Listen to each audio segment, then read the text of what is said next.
Hello everyone, LocoForce here, and welcome to an unboxing and review of a pair of Hornby's newest KFA releases, both of which are carrying Tanktainers.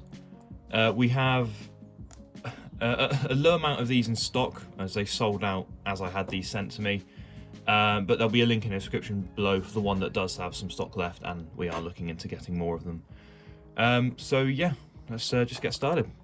As always, you know, we've got your standard Hornby packaging for your wagons, so see-through on the front, and just the red and the white.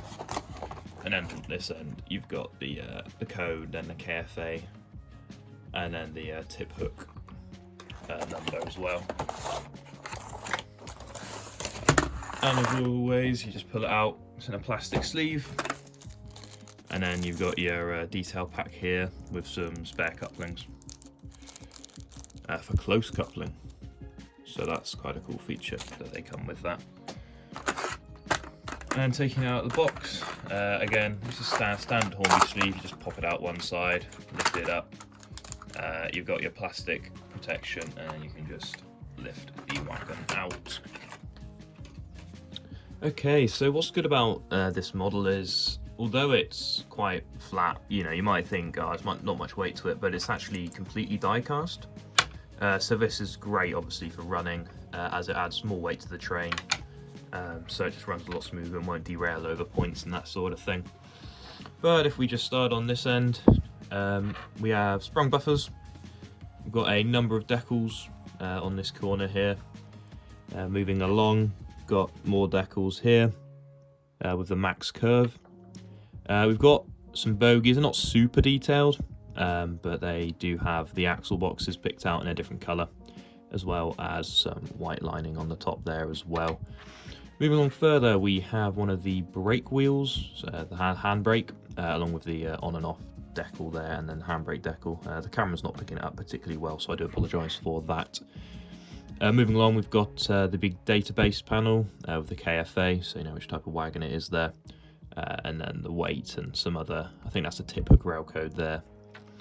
Moving along further, we've got some separately fitted, well, a separately fitted part here. I'm not sure what that is though.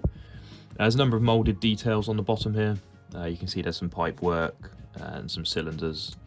I'm assuming that's, you know, all to do with the braking system. Moving along again, we've got some more decals, not to be loose shunted.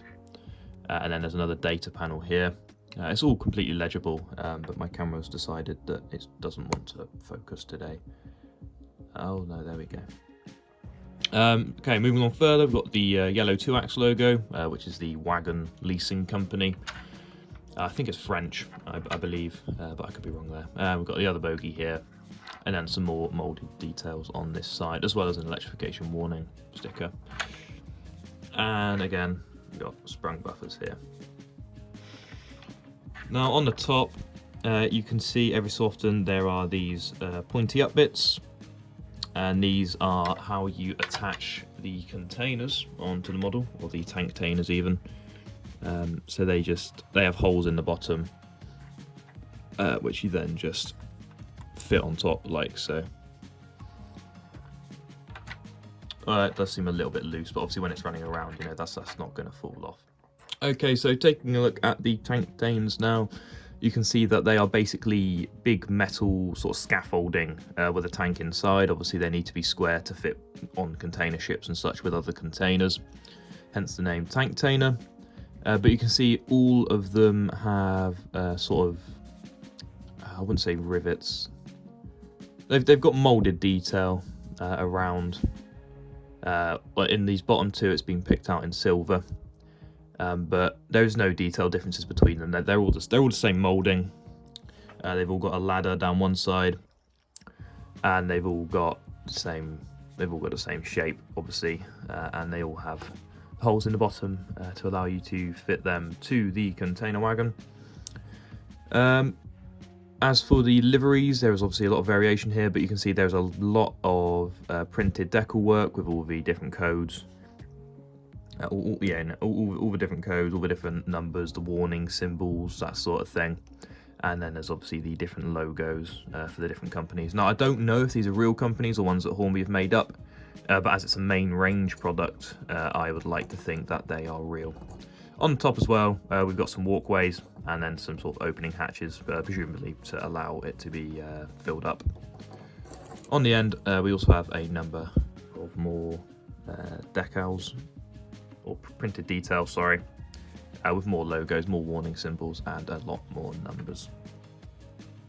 Taking a look at the containers on the other model, we've got a completely brown one here with a Sutton's logo. Again, it's got all the detail there and some other logos. Looks like a snake there for some reason. We've got a Stolt Tanktainers container, and then we've got a Eurotainer here, which looks quite nice. It's picked out in silver, looks very metallic. And obviously the detail on here is exactly the same, except on the data panel there it has a different number. So what do I think overall? Well, I think for the price, which is $38.95, I don't think they're too bad. I think for Hornby, these are pretty well detailed models, and obviously with the containers as well, I think the containers could easily be worth, you know, 9-10 quid each really.